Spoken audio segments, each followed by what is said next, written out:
অবশেষে সেই জীবন যুদ্ধের তাগিদে এই জনসমুদ্রের মাঝে ছোট্ট একটা ঘর করে আছে। তারা তাদের জীবনযাপন আসলে খুব কষ্টে। তারা এই তো মাছ শিকারের চেষ্টা করছে। এখানে আশেপাশে কোনো বাড়ি ঘর নেই, শুধু একটাই বাড়ি।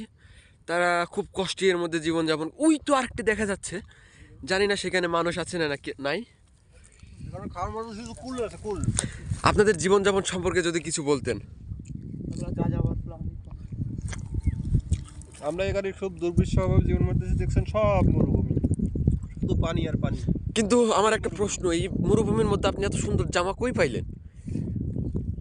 এটা উপর দিয়ে যখন হেলিকপ্টার যায়, একটা ফালাই দিয়েছিল, সেটা আমি নিয়ে পড়ছি। আচ্ছা, আপনাদের জীবন তাহলে আসলে সত্যি খুব কষ্টের। অনেক কষ্ট। আপনারা খাবার পান না, আপনাদের জন্য খাবার নিয়ে আসছি। থ্যাংক ইউ ভাই। ঠিক আছে, যদিও আমাদের পর্যাপ্ত নাই, আমরা এটা মাঠ থেকে সংগ্রহ করছি। 4টা গোল দিয়ে আমি 1 বছর চলতে পারবো। যাক, আলহামদুলিল্লাহ আলহামদুলিল্লাহ।